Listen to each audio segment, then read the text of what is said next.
کہ اللہ مسبب الاسباب ہے، وہ اسباب کا پابند نہیں ہے، وہ اسباب کا محتاج نہیں ہے، اسباب اس کے محتاج ہیں۔ اگر یہ یقین ہے تو اللہ پر ایمان ہے، یہ نہیں ہے تو تمہارا ایمان اسباب پر ہے، وسائل پر ہے، ذرائع پر ہے، مادیات پر ہے، اللہ پر نہیں۔ اس وقت کہاں راستہ تھا؟ کوئی راستہ تھا؟ سمندر ہے اور ادھر سے لشکر آ گیا ہے۔ کلا ان معی ربی سیہدین۔ اب دیکھیے ایمان کہہ دینا آسان ہے، ہوا معکم اینما کنتم، جہاں کہیں بھی تم ہوتے ہو اللہ تمہارے ساتھ ہوتا ہے، لیکن اس کا یقین قائم ہو جائے تو زمین و آسمان کا فرق واقع ہو جائے۔ یہی بات ہوئی حضور کے ساتھ۔ غار ہے، چھپے ہوئے ہیں محمد رسول اللہ اور آپ کے وہ یار غار ابو بکر صدیق رضی اللہ تعالی عنہ۔ اقبال نے حضرت ابو بکر کی شان میں چند اشعار کہے صرف، لیکن واقعہ یہ ہے کہ بھاری بھاری نظموں پر اور قصیدوں پر بھاری ہے، طویل ترین نظمیں اور قصیدے ہوں ان پر بھاری ہے۔ ہمتیں ابو بکر کی ہمت جو ہے، کشت ملت را جو ابر، جیسے بارش سے کھیتی اپجتی ہے، ابو بکر کی ہمت اور عزیمت اس امت کو اسی طرح سینچنے والی ہے۔ ثانیے اسلام و غار و بدر و قبر، وہ دوسرے تھے اسلام میں، دوسرے پہلے کون تھے؟ انا اول المومنین، حضور فرماتے ہیں سب سے پہلا ایمان لانے والا میں، دوسرے ابو بکر۔ ویسے ہمارے ہاں یہ چلتا ہے اختلاف، حضرت علی پہلے ہیں کہ حضرت ابو بکر پہلے ہیں، لیکن اس میں بڑی خوبصورت تطبیق قائم کی ہے علماء نے اور بہت صحیح ہے۔ چار کے بارے میں فیصلہ ہی مت کرو کہ کون پہلے ہے، ان کی ایک عجیب تقسیم کر دی ہے۔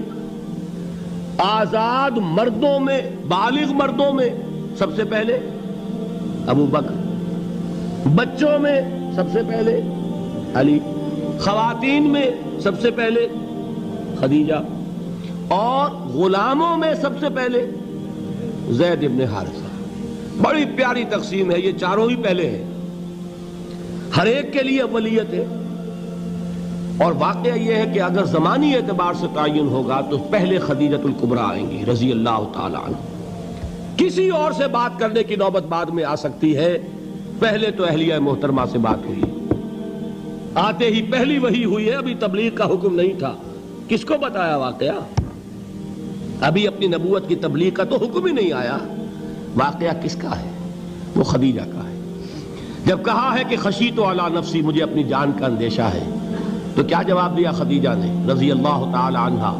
وہ صدیقۃ الکبریٰ ہے۔ صدیقات جو ہیں خواتین، ان میں چوٹی پر خدیجۃ الکبریٰ ہے رضی اللہ تعالی عنہا، اور صدیق جو مرد ہیں ان میں صدیق اکبر ہے ابو بکر صدیق رضی اللہ تعالی عنہ، لیکن صدیقات میں چوٹی پر۔ جب حضور نے فرمایا خشیت علی نفسی، کیا فرمایا؟ کیا عرض کیا؟ کیسے تسلی دی؟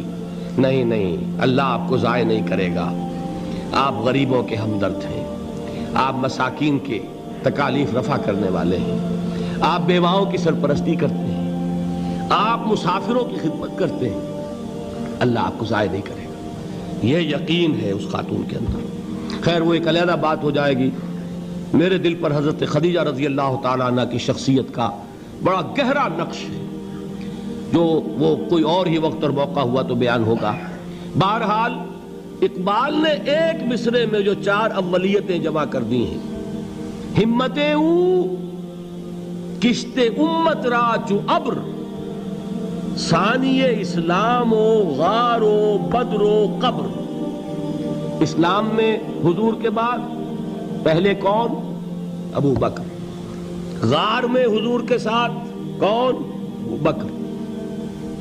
بدر کی رات اللہ کا رسول سربسجود، وہ جھاڑ، وہ گھاس پھوس کی جو جھوپڑی بنائی گئی تھی، اور وہاں تلوار ننگی لے کر پہرا دینے والا کون؟ ابو بکر۔ اور اس حجرہ عائشہ میں محمد کے بعد سب سے پہلے دفن ہونے والا کون؟ ابو بکر رضی اللہ تعالی عنہ وصلی اللہ علیہ وسلم۔ وہ جو معاملہ میں سنا رہا تھا غار ثور کا، حضرت ابو بکر بھی حضور کے خیال سے لرز گئے ہیں. آپ کو یاد ہوگا کہ جا کر پہلے تمام جتنے سوراخ تھے انہیں بند کیا ہے. ایک سوراخ رہ گیا تھا جس کو بند کرنے کے لیے کوئی کپڑا نہیں تھا. وہاں اپنی ایڑی رکھی ہے. تب کہا ہے حضور سے تشریف لائیے, اور اپنے زانو پر حضور کو لٹایا ہے. اور وہاں کسی موذی جانور نے کاٹا ہے. حضور کی آنکھ لگ گئی تھی. اس وقت اس بل کے اندر جو بھی بچھو ہے کیا ہے واللہ عالم, اس نے کاٹا ہے. اس کی تکلیف کی وجہ سے ابو بکر کی آنکھوں سے آنسو ٹپک گئے. حضور کے چہرے مبارک پر پڑے ہیں تو حضور جاگے ہیں, معاملہ کیا ہے. ایڑی نہیں ہٹائی وہاں سے, مبادا وہ جانور وہاں سے نکل کر محمد الرسول اللہ کو کوئی گزن پہنچا دے. ابو بکر کی ایڑی ہے, جس طرح چاہے کھا لے, ختم کر دے, جان نکل جائے تب کوئی آنچ آئے محمد پر تو آئے, لیکن جیتے جی نہیں. وہ ہے ابو بکر. حضور کے خیال سے اس وقت حضور نے پھر اپنا لعاب دہن لگایا ہے, اور اس سے پھر آپ کی تکلیف ختم ہوئی. جیسے خیبر میں حضرت علی کی آنکھ دکھ رہی تھی, اس کو جو شفا حاصل ہوئی ہے وہ بھی حضور کے لعاب دہن سے ہوئی. تو بہرحال اس وقت انہوں نے کہا ہے کہ اے نبی یا رسول اللہ, اگر اس وقت ان میں سے کسی نے غیر ارادی طور پر بھی اپنے قدموں کی طرف جھانک لیا تو پکڑے جائیں گے. کیا جواب تھا اللہ کے رسول کا؟ لا تحزن ان اللہ معنا. اللہ ہمارے ساتھ ہے, کیوں گھبراتے ہو ابو بکر. یہ ہے ایمان باللہ, میرا مالک اللہ, میرا رازق اللہ, میرا محافظ اللہ, میرا مددگار اللہ, میرا پشت پناہ اللہ, میرا دوست اللہ. یہ دوستی ہے اللہ کی جو لب لباب ہے, حاصل ہے ایمان کا. اسی کا نام ولایت ہے. اولیاء اللہ کے سروں پر سینگ نہیں ہوتے. جس کے دل میں ایمان راسخ ہو چکا ہو وہی اللہ کا ولی ہے. جسے اللہ پر یقین ہو چکا ہے وہی اللہ کا ولی ہے. جسے یقین ہے اللہ میرے ساتھ ہے, میرا مددگار, میرا پشت پناہ, میرا ساتھی, میرا دوست, میرا محبوب, میرا محب. اللہ اہل ایمان سے محبت کرتا ہے.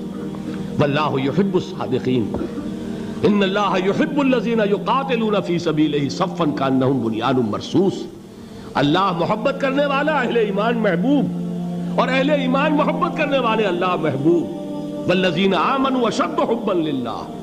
آپ تصور کیجئے جسے یہ رشتہ ایمان یا رشتہ ولایت حاصل ہو جائے, الا ان اولیاء اللہ لا خوف علیہم ولا هم یحزنون. آگاہ ہو جاؤ, اللہ کے دوستوں کے لیے نہ کوئی خوف ہے نہ کوئی حزن ہے. اور میں بیان کر چکا تھا, خوف اور حزن کے خاتمے ہی کا نام امن ہے. زوال خوف, زوال حزن. یہ خوف اور حزن کیوں آتے ہیں بار بار؟ اللہ تخافوا ولا تحزنوا, دونوں آ گئے. الا ان اولیاء اللہ لا خوف علیہم ولا هم یحزنون, پھر وہی دو. وہ کیوں ہے؟ خوف ہوتا ہے کسی مستقبل کی بات کا, یہ نہ ہو جائے, وہ نہ ہو جائے, یہ نقصان نہ پہنچ جائے, یہ تکلیف نہ ہو, یہ غضب نہ آ جائے. خوف ہے مستقبل سے. حزن ہے یہ کیوں ہوا, یہ نہیں ہونا چاہیے تھا, یہ میرا فلاں چیز میرے ہاتھ سے جاتی رہی ہے, فلاں موقع نکل گیا, اب بیٹھے ہوئے ہیں اندر ہی اندر کڑ رہے ہیں, صدمہ ہے اور رنج ہے. اور جو اللہ پر ایمان رکھتا ہے وہ جانتا ہے ما اصاب من مصیبت فی الارض ولا فی انفسکم الا فی کتاب من قبل ان نبرأها ان ذلک علی اللہ یسیر لکی لا تعصوا علی ما فاتکم ولا تفرحوا بما آتاکم واللہ لا يحب کل مختال فخور. اس زمین میں یا تمہاری جانوں میں کوئی تکلیف, کوئی مصیبت نہیں آ سکتی سوائے اس کے کہ جو اللہ نے لکھ دی ہو, اس سے پہلے کہ وہ ظاہر ہو. جس کو یہ حقیقت معلوم ہو گئی اس کو یہ طرز عمل اختیار کرنا چاہیے. جو چیز چھن جائے, جاتی رہے, چھوٹ جائے, اس پر افسوس نہ کرو. کس نے چھینی؟ دوست نے. دوست کے فیصلے پر شکایت. دوستی کو بٹا لگا رہے ہو, سرے تسلیم خم ہے جو مزاج یار میں آئے. اگر دوستی ہے تو پھر تو تمہیں گردن جھکانی چاہیے کہ ہر چہ ساقی ماریخت عین الطافست, جو بھی میرا ساقی میرے پیالے میں ڈال دے اس کا کرم ہے. جو اس کی طرف سے آئے اس پر کوئی رنج نہیں, کوئی صدمہ نہیں, کوئی غم نہیں, کوئی شکایت نہیں, کوئی شکوہ نہیں.